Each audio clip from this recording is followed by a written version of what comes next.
Hey, this is Azun from Pioneer here with Ben, and today he's showing us his Nimble Fish build. Alright, Nimble Fish, also known as Lemuria. Nice. 3 swap frogs, because you've got to run the 3 swap frogs to search out to send to the grave these. The triple dupe frog.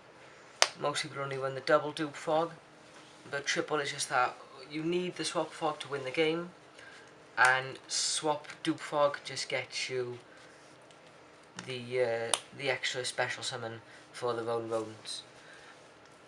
So that's the frog engine.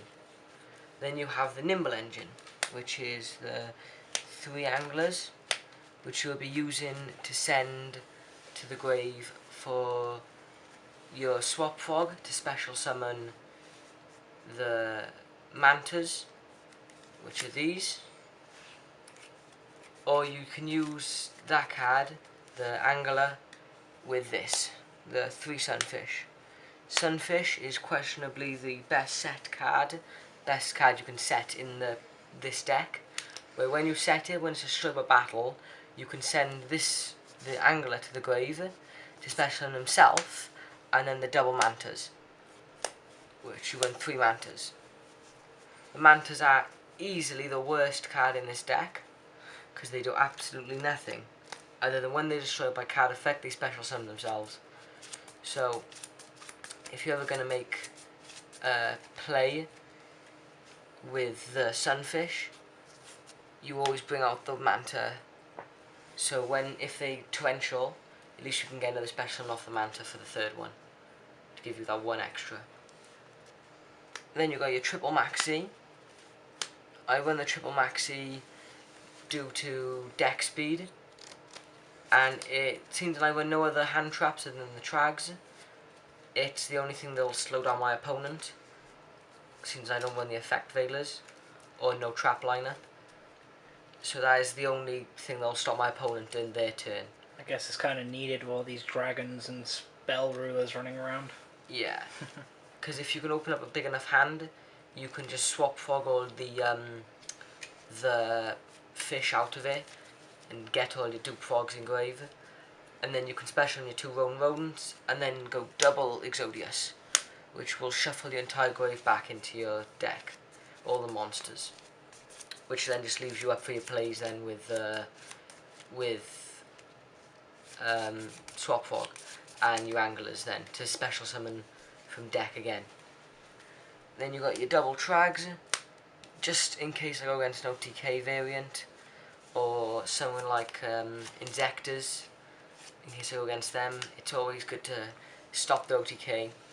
And since in this deck has a lot of hand control, you can quite easily keep up a nice hand, since in the deck uses mainly grave for the swap frogs, because that's the main engine you're going to go into. Then you have the 1 Sea Lancer for your banished dupe frogs and your swap frogs when you press on too many rodents when you hit the end of the game. And this deck can easily consistently bring your deck or your grave or your banished back into your deck. So when you hit the end of the game and your opponents lose all his resources, this will win you the game. And then you got your final Moon and Glacier, just for those when you're losing the game and you want that quick extra boost, just to like even out. That is the card to go for.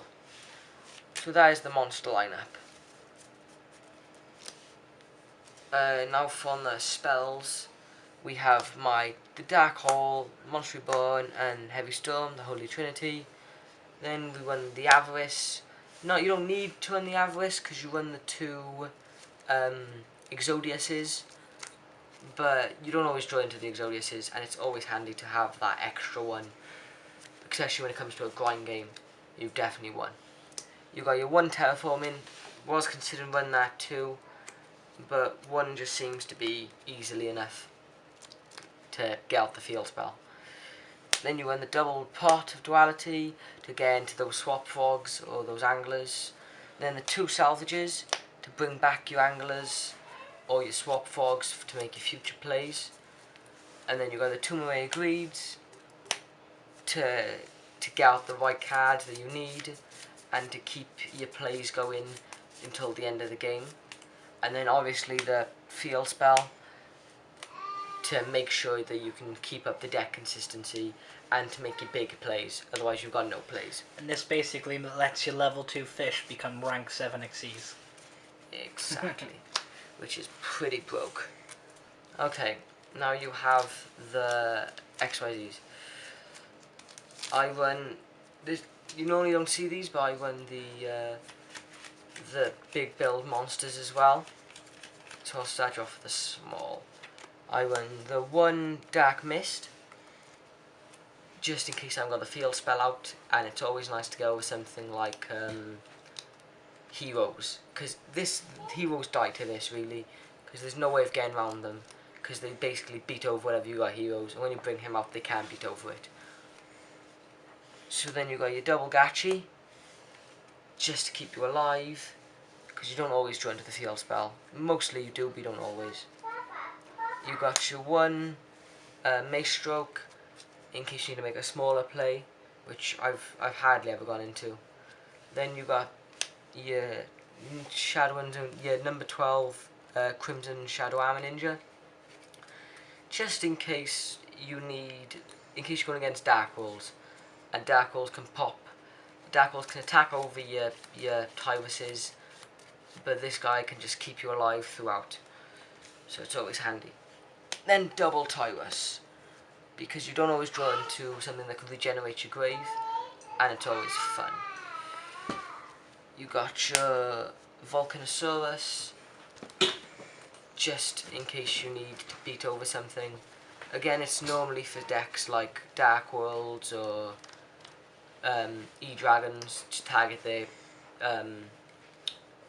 big eyes or target their Graphas and deal them with a heavy amount of damage, and then you can just go into this guy when you're done with him.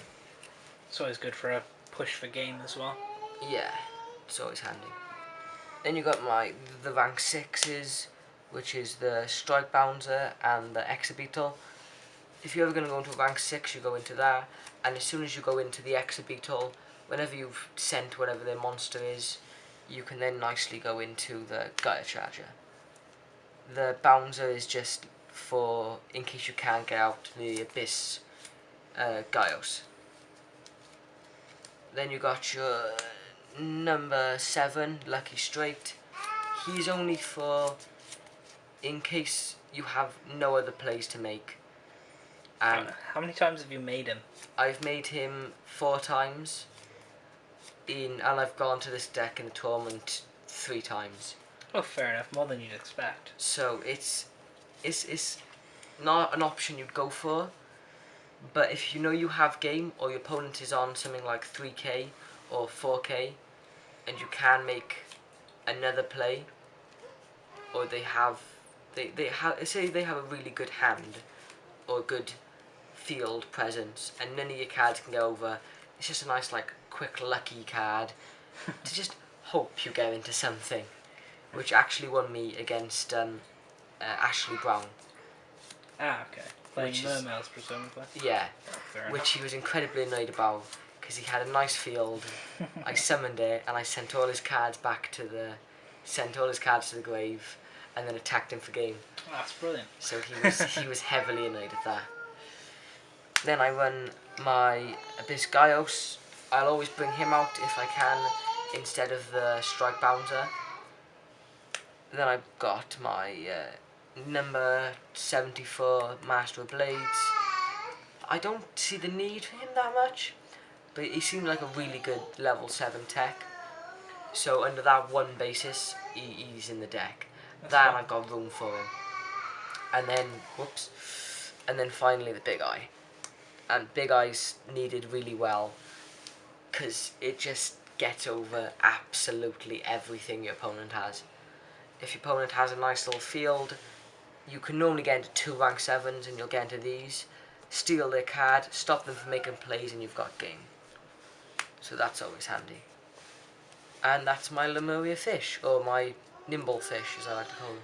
Okay, well that was Ben's Nimble Fish, and this is Pioneer Duelists. I hope you enjoyed it. Thanks very much, guys. Bye-bye.